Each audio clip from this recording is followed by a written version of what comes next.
आपका स्वागत है। मैं हूं आपके साथ तान्या वर्मा। तो चलिए शुरुआत करते हैं बुलेटिन की। प्रधानमंत्री नरेंद्र मोदी के स्वच्छ भारत अभियान के 10 साल पूरे हो गए हैं। स्वच्छ भारत दिवस कार्यक्रम में शामिल होने के लिए केंद्रीय मंत्री किरण रिजिजू देहरादून पहुंचे। गांधी पार्क में आयोजित कार्यक्रम में केंद्रीय मंत्री ने स्वच्छ भारत की पिछले एक दशक की स्वच्छता उपलब्धियों को लेकर इस राष्ट्रव्यापी अभियान की सराहना करते हुए सभी लोगों से बढ़ चढ़कर हिस्सेदारी करने की अपील की। उन्होंने कहा कि स्वच्छता ही सेवा 2024 की थीम स्वभाव स्वच्छता संस्कार स्वच्छता ने एक बार फिर देश को स्वच्छता, सार्वजनिक स्वास्थ्य और पर्यावरणीय स्थिरता के प्रति अपनी प्रतिबद्धता में एकजुट किया है। गांधी पार्क में केंद्रीय मंत्री किरण रिजिजू ने महात्मा गांधी की प्रतिमा पर माल्यार्पण भी किया। उन्होंने कहा कि आज का दिन काफी महत्वपूर्ण दिन है। आज महात्मा गांधी और पूर्व प्रधानमंत्री लाल बहादुर शास्त्री का जन्मदिन है। उत्तराखंड में आज शहीद दिवस भी है और उत्तराखंड में वे हमेशा आते रहे हैं। केंद्रीय मंत्री ने राजधानी देहरादून से पूरे देश के लिए स्वच्छता को लेकर एक सकारात्मक संदेश भी दिया है। देखिए, आज हमारा देश में पूरे हर राज्य में स्वच्छता का कार्यक्रम चल रहा है, क्योंकि आज बहुत महत्वपूर्ण दिवस है। आज महात्मा गांधी जयंती भी है, आज लाल बहादुर शास्त्री जी का जयंती भी है और उत्तराखंड में आज शहीद दिवस भी है। हमारे लिए उत्तराखंड में आना बहुत खुशी की बात है और आज 10 साल पूरा हो गए हैं स्वच्छ भारत अभियान को चलाते हुए। आदरणीय प्रधानमंत्री मोदी जी ने पदभार संभालते ही प्रधानमंत्री के जिम्मेदारी लेने के बाद सफाई अभियान को बहुत महत्व दिए हैं। स्वच्छता का अभियान पूरा देश भर में आंदोलन के रूप में पकड़ चुके हैं। मैं तो उत्तराखंड में देखा हूँ कि गांव-गांव पहाड़ों में भी स्वच्छता का सबको महसूस हो रहा है कि बहुत जरूरी है। और उत्तराखंड तो मेरे लिए बहुत दिल से करीब है। मैं भी पहाड़ी हूँ और यहाँ पहाड़ी इलाकों में आने से दिल से हम जुड़ते हैं। उत्तराखंड में कोई ऐसा गांव नहीं बचा, कोई ऐसा इलाका नहीं है जहाँ मेरा दौरा नहीं हुआ हो। गुंजी से लेकर के नाबीदांग, कुट्टी से धारचूला से लेकर के पिथौरागढ़, अल्मोड़ा, वहाँ से लेकर के पूरा गोलडम से होते हुए मुंशियारी और पूरे यहाँ पश्चिम में आपके टेहरी इलाका में हारसिल से आगे नागा पोस्ट तक केलोंग घाटी से लेते हुए फिर वहाँ सारा का सारा इलाका नीचे चक्राता तक हिमाचल से जुड़े हुए, नेपाल से और नीचे यूपी से जुड़े हुए जितने भी इलाका है पूरा मैं गया हूँ। मैंने बचपन में भी कॉलेज यूनिवर्सिटी में भी यहाँ आया हूँ। जब भी उत्तराखंड आता हूँ मुझे बहुत अच्छा लगता है। आज देहरादून में हमारे प्रदेश के मुख्य जितने हमारे यहाँ मंत्री जी, हमारे सांसद, विधायक सबके साथ मिलकर के यहाँ वरिष्ठ अधिकारियों के साथ आज महात्मा गांधी का जयंती भी है, शहीद दिवस है, शास्त्री जी का जयंती है। तो हम लोगों ने यहाँ 10 साल स्वच्छ भारत अभियान पूरा होने पर आपके बीच में आया, बहुत अच्छा लगा। और इस बार थीम बहुत अच्छा लगा। यहाँ आपका स्वभाव स्वच्छता और संस्कृति स्वच्छता, इस तरीके से यहाँ एक थीम चलाया है, मुझे बहुत अच्छा लगा। मुजफ्फरनगर रामपुर तिराहा कांड की बरसी पर मुख्यमंत्री पुष्कर सिंह धामी देहरादून स्थित शहीद स्मारक पहुंचे, जहां मुख्यमंत्री पुष्कर सिंह धामी ने मुजफ्फरनगर कांड के शहीदों को श्रद्धा सुमन अर्पित किए। इस दौरान सीएम धामी समेत पूर्व मुख्यमंत्री त्रिवेंद्र सिंह रावत, प्रदेश अध्यक्ष महेंद्र भट्ट सहित तमाम नेता व पदाधिकारी मौजूद रहे। इस दौरान मुख्यमंत्री पुष्कर सिंह धामी ने शहीदों को याद करते हुए कहा कि आज उत्तराखंड बनाने के लिए रामपुर तिराहा कांड में जिन शहीदों ने अपनी प्राणों की आहुति दी है, आज मैं उन सभी शहीदों को शत शत नमन करता हूं। रामपुर तिराहा कांड के दौरान शहीद हुए बलिदानियों के जो सपने थे उनके अनुरूप आज पूरा प्रदेश आगे बढ़ रहा है। हालांकि कई चुनौतियां भी सामने आ रही हैं, लेकिन उन चुनौतियों को पार करके हमें शहीदों के सपनों को पूरा करना है। पूरे देश में हमारा राज्य विकास की राह पर आगे बढ़े, एक आदर्श राज्य की पहचान प्रदेश की बने, इसके लिए हम लगातार संकल्पबद्ध हैं। कि मैं सबसे पहले जिन्होंने राज्य की प्राप्ति के लिए, उत्तराखंड राज्य बनाने के लिए रामपुर तिराहा कांड पर जिन्होंने अपना बलिदान दिया, अपना सर्वस्व राज्य को बनाने के लिए लगाया, उन सभी हमारे बलिदानियों को, आंदोलनकारियों को, मैं सबको अपनी ओर से श्रद्धांजलि व्यक्त करता हूँ, जिन्होंने उत्तराखंड राज्य प्राप्ति के लिए, हम सब की खुशी के लिए, राज्य की खुशहाली के लिए, एक नया राज्य होगा, नए सपने होंगे, अनेक सपने देखे थे। उन सपनों के अनुरूप उत्तराखंड राज्य हमें बनाना है। और जो हमारे शहीद हुए, जो बलिदान हुए, उन सबके मन में उत्तराखंड के लिए बहुत सारी नई नई चीज़ें थी। उन सबको धरातल पर उतारना है। बहुत सारी हमारे सामने चुनौतियां हैं, लेकिन उसके बावजूद भी आज हम ठीक दिशा में, हमारे जो उत्तराखंड के बलिदानी हैं, राज्य आंदोलनकारी हैं, उनके सपनों के अनुरूप उन चुनौतियों को पार करते हुए आगे बढ़ रहे हैं। आगे भी हमारा राज्य पूरे देश में नंबर 1 का राज्य बने, आदर्श राज्य बने, उसके लिए हम संकल्पबद्ध हैं और संकल्पबद्ध होकर हम काम करेंगे। मैं एक बार फिर से अपने सभी बलिदानियों को, जिन्होंने उत्तराखंड राज्य के लिए अपना बलिदान दिया है, उनको नमन करता हूं और हमारे सभी आंदोलनकारियों का भी, उनका भी स्मरण करता हूं, जिन्होंने एक लंबा कालखंड इस आंदोलन में लगाया, संघर्ष किया, जिसके कारण से हमको ये राज्य प्राप्त हुआ। देखिए, उत्तराखंड शहीदों को, की जनता को दिया, इस राज्य निर्माण में उनका बहुत बड़ा योगदान है, जिन्होंने प्राणों की आहुति दी है। उत्तराखंड का जनमानस हर वर्ष उनको याद करता है। मैं आज शहीद दिवस के अवसर पर अपने राज्य के उन वीर श्रद्धांजलि करता हूं, इस विश्वास के साथ कि जो सपने राज्य के भाव के उन्होंने देखे, उन सपनों को साकार करने का एक समय है और देवभूमि का देवतुल्य स्वरूप बना रहे, उत्तराखंड के अंदर समग्र विकास हो, इस भाव के साथ सरकारें काम कर रही हैं। और मैं क्योंकि सत्ता दल के अध्यक्ष होने के नाते अपनी ओर से सभी वीर सैनिकों को अपने श्रद्धा सुमन अर्पित करता हूँ। देखो, हम आज जो 2 अक्टूबर को जो हुआ था मुजफ्फरनगर में 1994 में, आज हम उन शहीदों को याद करते हैं, उनको श्रद्धा सुमन भी अर्पित करते हैं और उनकी आकांक्षाओं के अनुकूल हमारा उत्तराखंड बने, उसके लिए अपने प्रयास जारी रखते हैं।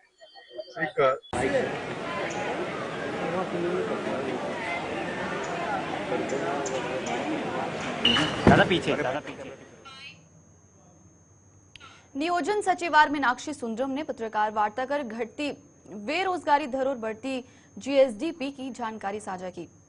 सचिव ने कहा कि नियोजन विभाग ने आगामी 5 सालों के भीतर जीएसडीपी को दुगना करने का लक्ष्य रखा था। इस दिशा में विभाग बढ़ता हुआ नजर आ रहा है। हाल ही में जारी हुए आंकड़ों में अभी तक कुछ हद तक जीएसटी बढ़ी है। बेरोजगारी दर को लेकर सचिव और मीनाक्षी सुंदरम ने कहा कि 2022-23 में 15 से 29 वर्ष ऊपर की लेबर फोर्स में इजाफा हुआ है। ये बढ़ोतरी करीब 4% हुई है। ये ग्रंथ राष्ट्रीय स्तर पर 2% हुई, जबकि उत्तराखंड में ये 4% हुई है। आप सबको नमस्कार। वैसे तो आप लोगों से समय समय पर फॉर्मली इनफॉर्मली अलग अलग ग्रुप्स में बातचीत होती है, लेकिन एक स्ट्रक्चर्ड प्रेस कॉन्फ्रेंस मैंने काफ़ी समय से नहीं किया है, तो सोचा था कि कुछ इन्फॉर्मेशंस आपके साथ शेयरिंग कर लिया जाए और आपका कोई प्रश्न होगा तो हम लोग उसको भी टेकअप करेंगे। नियोजन विभाग में मैं कुछ रिसेंट में जो गवर्नमेंट ऑफ इंडिया के कुछ आंकड़े आए हैं उसको आप लोगों के साथ शेयर करना चाहता हूँ। ये सबसे पहला जो आंकड़ा है वो हमारा जीएसडीपी का है। जो जीएसडीपी का ग्रोथ है ये हम लोग आपको मालूम होगा कि 2022 में हमने एक थोड़ा सा एम्बिशियस टारगेट रखा था कि हम 5 साल में अपने जीएसडीपी को 2 गुना करेंगे, और उसके साथ साथ हमने मैकिन्से कंपनी को हायर भी किया था उसकी स्ट्रैटेजी पार्टनर के रूप में। और उसके बाद हम विभिन्न फ्रंट्स में काम करते रहे और अलग अलग डिपार्टमेंट्स में पॉलिसीज़ का रिवीजन और नए प्रोग्राम्स को लॉन्च करना, नए प्रोजेक्ट्स को और भारत सरकार से कई चीज़ों को परस्यू करना, ये चलती रही। और अभी इस प्रक्रिया का 20 महीने हो गया है तो इस 20 महीने में हमारी जो जीएसडीपी है ये 1.3 गुना बढ़ गया है। जिस दिन हमने स्टार्ट किया था उस दिन जो जीएसडीपी था वो 1.3 टाइम्स आज के डेट में हो गई है। मतलब 5 साल में 2 गुना करने के लिए 2 साल में हमको जितना अचीव करना था वो हम लोग अचीव कर रहे हैं, हम ऑन टारगेट पे हैं। तो सबसे पहले तो ये गुड न्यूज़ मैं आपसे शेयर करना चाहूँगा। तो महत्वपूर्ण आंकड़ा है, इसी पीरियड में एक PLFS होता है, पीरियडिक लेबर फोर्स सर्वे, ये भारत सरकार करते हैं।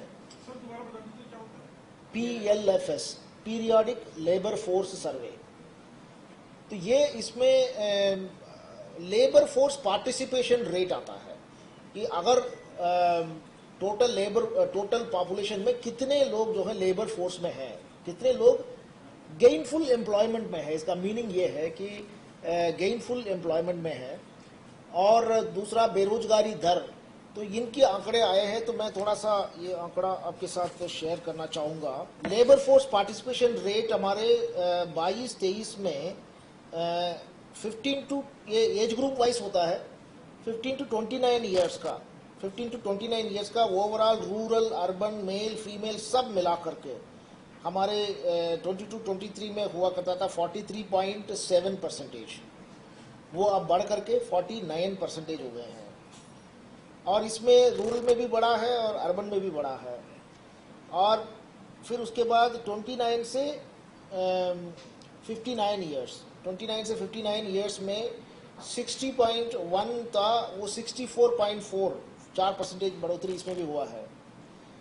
तो ये 2 इम्पॉर्टेंट एज ग्रुप्स हैं। और इसमें 15 साल एंड एबव को ले लें, मतलब 15 साल के ऊपर के सभी लोगों को ले लें, तो उसमें 56% था, वो 60.7 हो गया है। तो 4% की बढ़ोतरी इसमें भी हुई है।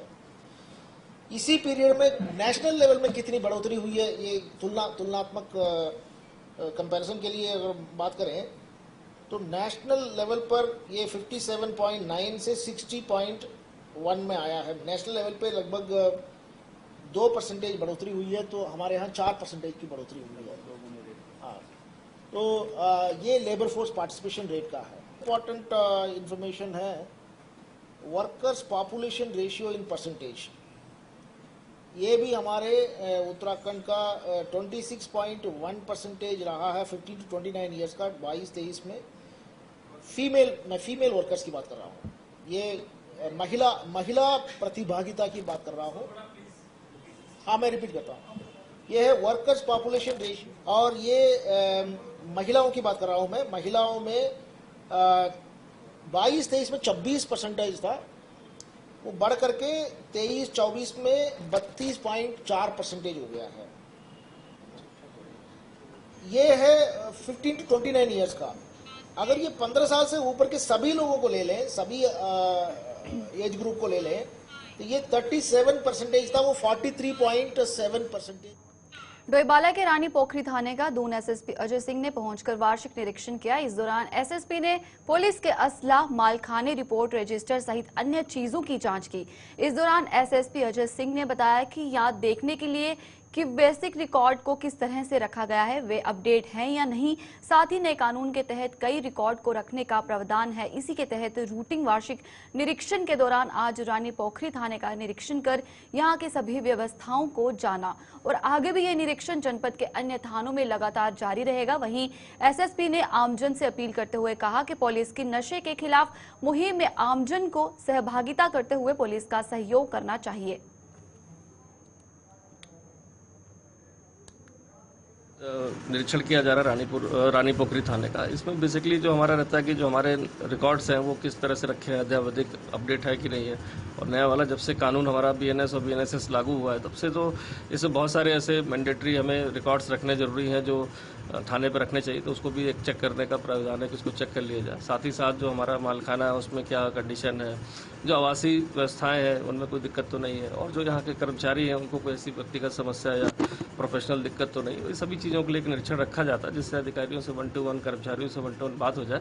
और चूंकि अभी ये निरीक्षण अभी चलेगा, इसमें सभी दस्तावेजों को चेक किया जाएगा, रजिस्टर्स को चेक किया जाएगा, माल को चेक किया जाएगा, और जो भी यहाँ पर हमारे पास सरकारी असले हों चाहिए, क्या उनकी कोई कमी तो नहीं है, क्या आवश्यकता है, इन्हीं सब चीज़ों को लेकर ये निरीक्षण आज रखा गया है। देखिए, खासकर जो आपने बात बताई नशे के विरुद्ध जो अभियान है, इसमें पुलिस का इन्फोर्समेंट के साथ साथ मुझे लगता है कि समाज के लोगों को भी इसमें आगे आना पड़ेगा। तो जिस तरह से ये हर एज ग्रुप में ये नशे की प्रवृत्ति बढ़ी है, खासकर ये सूखा नशा जो आप कहेंगे एनडीपीएस के रूप में, और ये कहीं ना कहीं जो है दिक्कत आगे करेगा समाज के लोगों को। तो पुलिस तो अपना काम कर रही है, अरेस्ट करना हो, पकड़ना हो, जो सूचना आती है उस पर काम करते हैं, लेकिन कम से कम जो यूज़र हैं, जो बढ़ते जा रहे हैं, जो छोटे छोटे मैं देखता हूँ बच्चे भी हैं, स्कूल गोइंग बच्चे हों, चाहे कॉलेज गोइंग बच्चे हों, और अन्य लोगों में भी, तो कम से कम जो हमारे जो मौजूद व्यक्ति हैं, जो समाज के लोग हैं, उनको कहीं आगे आना पड़ेगा।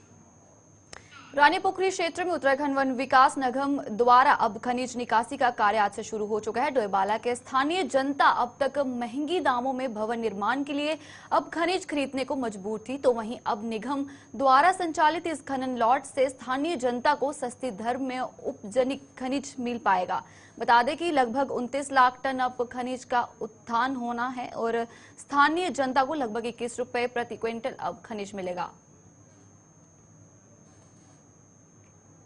देखिए, हमें राज्य सरकार से नदी प्राप्त हुई है खनन के लिए, और पर हमारा जो समय होता है 1 अक्टूबर से ही प्रारंभ होता है, तो आज हमने ठीक 1 अक्टूबर से यहाँ खनन कार्य प्रारंभ कर दिया है।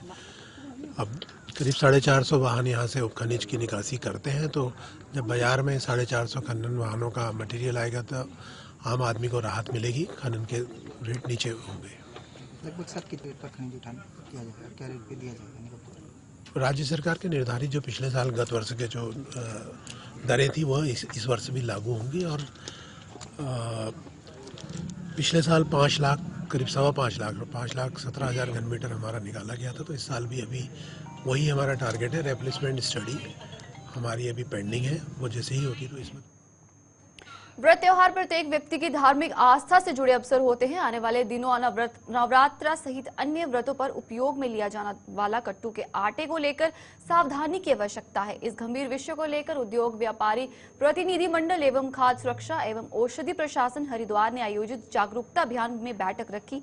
बैठक में खाद्य पदार्थ क्रेता विक्रेता मैन्युफैक्चरिंग से संबंधित व्यापारियों ने सहभागिता की। बैठक को संबोधित करते हुए जिला खाद्य सुरक्षा अधिकारी हरिद्वार में MN जोशी ने कहा कि कट्टू का आटा 10 से 12 दिन ही चलता है। विगत दिनों फंगस लगे कट्टू के आटे के कारण तमाम घटनाएं सामने आ चुकी हैं। उन्होंने कहा कि केवल उच्च गुणवत्ता का कट्टू का आटा ही सेल परचेज करें।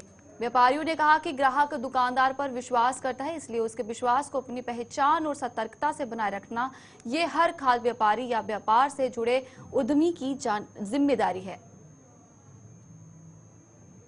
आज मीटिंग रखी गई है व्यापारियों को, उनको जागरूक करने के रखी गई है कि अब जो त्योहारी सीजन आ रहा है उसमें आप कोटू के आटे को विशेष ध्यान दें, क्योंकि कोटू के आटे के कारण पिछले 3-4 सालों से लगातार कुछ ना कुछ घटनाएं हो रही थी, जिसको ध्यान को रखते हुए शासन ने प्रशासन को और प्रशासन ने अधिकारियों को निर्देश किया कि आप बाजार में जागरूक करो व्यापारियों को, ताकि वो साफ सुथरा माल बेचे, शुद्ध माल बेचे, ताकि जिससे ना तो किसी व्यापारी को कोई दिक्कत हो, ना किसी अधिकारी को, ना किसी कंज्यूमर को दिक्कत हो। क्योंकि पिछले 3-4 सालों का बहुत कड़वा अनुभव रहा, खासकर कोटू को लेकर, जिसमें फॉल्ट बाइजिंग हुई।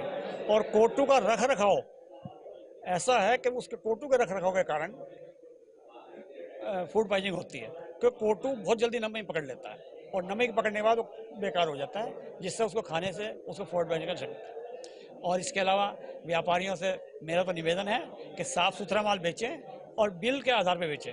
अगर बिल व्यापारी के पास है तो अधिकारी अगर सैंपल भरेगा तो उसकी जिम्मेवारी जिस कंपनी का पैक हुआ है उसकी होगी। अगर वो खुला आटा बेच रहा है या उसके पास बिल नहीं है तो उसकी जिम्मेवारी सारी व्यापारी की होगी। तो मेरा तो सभी व्यापारियों से निवेदन है कि साफ सुथरा माल बेचें और अपना बिल में माल बेचें, ताकि किसी के वो दिक्कत ना हो। अभी त्योहार आने वाले, नवरात्रि विशेषकर है, जिसमें कि व्रत लोगों का होता है और आस्था का पर्व है, और कुट्टू का आटा विशेषकर इस पे प्रयोग किया जाता है। तो हमारे जो आयुक्त महोदय उत्तराखंड खाद्य सुरक्षा, जिलाधिकारी महोदय, हम हेल्थ मिनिस्टर के साथ निर्देश है कि पहले जागरूकता अभियान चलाया जाए। कुट्टू के समय में कुट्टू का प्रयोग कैसे किया जाता है, क्या उसका शेल्फ लाइफ होती है और उसको कैसे रख रखाव किया जाता है, उसके संबंध संबंध में हमने आज व्यापार संघों के लोगों से मीटिंग रखी है और सभी आप लोगों इनके सुझाव भी हम लोगों ने व्यापार संघ के लिए अपने सुझाव इनको दिए कि आपको क्या करना क्या नहीं करना है। उसके बाद हमारी फूड सेफ्टी की जो हमारी टीम है, फूड सेफ्टी ऑफिसर है, उनका हम लोगों ने आदेश कर दिया है कि आप अपने क्षेत्रों में जाके हर एक स्टोरों का, चाहे निर्माण इकाई हो, डिस्ट्रीब्यूशन हो या रिटेल हो, सब में इंस्पेक्शन करें। अगर कोई उसके बावजूद भी अगर रख रखाव सही नहीं करता या एक्सपायरी डेट का कुट्टू आटा बेचता है तो उनके खिलाफ फिर खाद्य सुरक्षा मानक अधिनियम के अनुसार कार्रवाई की जाएगी। तो ये हमारा मेन आज का मीटिंग का उद्देश्य था कि सभी लोगों को जागरूक करना और मीडिया के माध्यम से मैं उपभोक्ताओं को भी अपेक्षा करूंगा या संदेश दूंगा कि जो भी आप व्रत में कुट्टू का आटे का अगर प्रयोग करते हैं उसको सबसे पहले तो ताज़ा यूज करें और दूसरा ये कि उसका किसी भी तरह का एक्सपायरी डेट का आटा न ले, क्योंकि कुट्टू के आटे का एक ये होता है कि उसमें फंगस लगता है, फंगस बहुत जल्दी उसमें पकड़ता है मॉइस्चर के कारण, जिस तरह की बीमारी होने के चांसेस ज़्यादा रहते हैं। ये हमारा संदेश आज से सभी लोगों से। शिवालिक नगर ज्वालापुर के जो डिस्ट्रीब्यूशन एसोसिएशन और के लोग हैं विशेषकर और जो चक्की जो पीसते हैं तो उन लोगों के साथ पूरे देश भर में गांधी जयंती व लाल बहादुर शास्त्री जयंती धूमधाम से मनाई जा रही है। उसी क्रम में जनपद उधम सिंह नगर के जसपुर उपजिलाधिकारी कार्यालय पर भी गांधी जयंती व लाल बहादुर शास्त्री जी का जन्म दिवस धूमधाम से मनाया गया, जहां सबसे पहले महात्मा गांधी जी की और लाल बहादुर शास्त्री जी की प्रतिमाओं पर माल्यार्पण कर कार्यक्रम की शुरुआत की। उपजिलाधिकारी जसपुर गौरव चटवाल ने बताया कि आज राष्ट्रपिता महात्मा गांधी जी और पूर्व प्रधानमंत्री और जय जवान जय किसान का नारा देने वाले लाल बहादुर शास्त्री जी की भी जयंती है। आज हमारे राष्ट्रपिता महात्मा गांधी जी की जयंती है और साथ में आज हमारे पूर्व प्रधानमंत्री और जय जवान जय किसान का नारा देने वाले श्री लाल बहादुर शास्त्री जी का भी जन्मदिन होता है। और इन दोनों महापुरुषों के और गांधी जयंती के अवसर पे हम लोगों ने यहाँ पे एकत्रित होकर राम भजन गाए और जो गांधी जी को जो प्रिय भजन थे रघुपति राघव राजा राम और वैष्णव जन तो थे ने कहिए गाया और अपने ऑफिस में जो ये लोग मौजूद थे उनको गांधी जी के विचारों के बारे में अवगत कराया, शास्त्री जी के जीवन के बारे में अवगत कराया और सभी को ये प्रेरणा दी कि उनके पद चिन्हों पे चलते हुए अपने अपने कार्य को भलीभांति से करें। और यहाँ पे और भी लोग आए थे, उन्होंने अपनी प्रस्तुति करी और बड़ा अच्छा समारोह रहा। और आज के दिन हम सभी को इस गांधी जयंती की और लाल बहादुर शास्त्री जी के जन्मदिन की बधाई देता हूँ और उम्मीद करता हूँ कि हमारा जो देश है वो इन दोनों महापुरुषों के जीवन का अनुकरण करते हुए प्रगति के। लक्सर विकासखंड के ग्राम पंचायत खानपुर ब्रह्मपुर के उप प्रधान ज्ञानचंद द्वारा ग्राम प्रधान कर कुछ ऐसी सड़कें बनाने का आरोप लगाया जा रहा है जिनका सरकारी कार्यों के दस्तावेजों में कोई प्रस्ताव मंजूर नहीं किया गया, जिनमें कुछ सड़क ऐसी भी हैं जिन्हें लगभग 18 माह पहले ही बनाया गया था। उन पर दोबारा सीसी निर्माण दिखाकर सरकारी पैसे का बंदरभाट कर लिया गया। ग्राम पंचायत के उप प्रधान ज्ञानचंद का कहना है कि वे पिछले लगभग 2 महीने से लगातार सरकारी दफ्तरों से चक्कर काट रहे हैं। कई बार शिकायतें पत्र दिए जा चुके हैं, लेकिन विकासखंड लक्सर के जिम्मेदार अफसर मामले की सुनवाई करने को तैयार नहीं है। 2 माह बीत जाने के बाद भी आज तक मामले में कोई कार्यवाही नहीं हुई है। प्रधान द्वारा किए जा रहे पैसे के दुरुपयोग को लेकर ग्राम पंचायत सदस्य भी काफी नाराज है और ग्राम प्रधान द्वारा लगातार सरकारी पैसे का दुरुपयोग किया जा रहा है और वे लगातार मामले से पर्दा उठाने की कोशिश कर रहा है। आपको बता दें कि ये लक्सर विकासखंड का कोई ऐसा पहला मामला नहीं है। इससे पहले भी 2 बार मनरेगा के कार्यों का लगातार ये तीसरा मामला उजागर हुआ है। इस भ्रष्टाचारियों, कर्मचारी व अधिकारियों पर कब कार्रवाई होगी ये तो वक्त बताएगा। पंचायत खानपुर ब्रह्मपुर से जुलाई माह में 16 सड़कें बनाई गई थी। ग्राम पंचायत खानपुर ब्रह्मपुर में जिन सड़कों का परमिट पहले ही इन्होंने निकाल चुके थे या पेंडिंग में पड़ा हुआ है, आज 26 सितंबर को मनरेगा के दोबारा लेबर के यहाँ पे काम करते हुए दिखाई गई है, जो कि मेरे साथ ये फोटो भी है, प्रूफ भी है। और मनरेगा नियम के अनुसार हाजिरी सुबह के टाइम लगाई गई और शाम के टाइम नहीं लगाई गई है इसमें, और शाम को हाजिरी 6 बजे के बाद लगी हुई है। हमने इसकी शिकायत लक्सर वीडियो को, लक्सर एसडीएम को और डीपीओ को भी की गई थी, जिसकी 1.5 महीने से कोई जांच नहीं की गई है। ये लक्सर अधिकारी सब मिलकर भ्रष्टाचार फैला रही हैं और उनकी मिली भगत से कई लाखों रुपए का नुकसान ग्राम पंचायत को भुगतना पड़ रहा है। और इसकी हम उम्मीद करते हैं जिलाधिकारी महोदय से और सीडीओ साहब से कि आगे चलकर हमारी कोई सुनवाई हो और इसमें जांच हो, क्योंकि लक्सर अधिकारी मिली भगत से ये कार्य हो रहा है, वो कोई जांच नहीं करना चाह रही है। गांव खानपुर में पंचायत से और मनरेगा के तहत 16 सड़कें बनाई गई थी सीसी की, जो कि सही नहीं बनी, मान के अनुरूप नहीं है। और उसमें भी धांधली है ऊपर से हो रही है कभी का पैसा निकाल लिया गया, कुछ पैसा पेंडिंग है जो चला रहा निकलने वाला है। लेकिन उसमें आज ये देखिए 26 सितंबर 24 इसमें मनरेगा के मजदूर काम कर रहे हैं, जो कि धरातल पर आप लोग देख रहे होंगे कहीं नहीं है। तो आप भी प्रेजेंट दिखाया गया है, अटेंडेंस का पेपर मेरे पास है। मनरेगा में 2 बार अटेंडेंस लगाई जाती है, सुबह 7 से 11 के बीच एक बार और 2 बजे से 5 बजे के बीच एक बार। जबकि इसमें एक है जो कि फर्जी फोटो लगाया गया। 5 नाम है, 5 फोटो कहीं नहीं है, 2 बार अटेंडेंस कहीं नहीं है, और वो भी 6 बजे के बाद अटेंडेंस लगा के अपलोड कर दी गई। इसमें डीपीओ का पूरा हाथ है, डीपीओ से सब कुछ धांधली करा रहा है मिलके। इसकी जांच होनी चाहिए और हमें उम्मीद नहीं है कि कोई अधिकारी इसमें हमारी सहायता करेगा। लेकिन हमारे जिले में 2 नए अधिकारी अभी आए हैं, डीएम साहब अपने और सीडीओ साहब। हम उम्मीद करते हैं, विश्वास है हमें कि वो हमारे इसमें हेल्प करेंगे, इसकी जांच कराएंगे और सही निर्णय लेंगे। तो उप प्रधान उनके द्वारा शिकायत की गई थी कि मेरे बिना साइन के निर्माण समिति का निर्माण कर दिया गया है, मुझे उसका कोई संज्ञान नहीं है। वहाँ पे उसको जरा अभी 2 दिन पहले ही वो आया था, प्रधान ज्ञानचंद नाम को एक व्यक्ति है, वो बोल रहे थे कि जी मुझे जानकारी नहीं है, मेरे साइन किए जा रहे हैं। उसकी जानकारी दी गई थी, वहाँ की जाँच करी जाएगी। डीपीआर साहब सर उनका आरोप कुछ कहें, मार्च वाले काम उसको जांच करेंगे। ऐसा क्यों किया जा रहा है? गलत है। अगर वो ऐसा किया जा रहा है उनके द्वारा, गलत किया जा रहा है उनका लाना। वही तो मैं कह रहा हूँ कि अगर वो ऐसा किया जा रहा है, गलत किया जा रहा है, उसका भुगतान 0 किया जाएगा। और जांच के जब बाद जो निकल के आएगा उनको उनसे वसूली जो भी बनेगा, दंडात्मक कार्रवाई करी जाएगी। तो चलिए उत्तराखंड के इस खास बुलेटिन में इतना ही। मुझे दीजिए इजाजत। नमस्कार।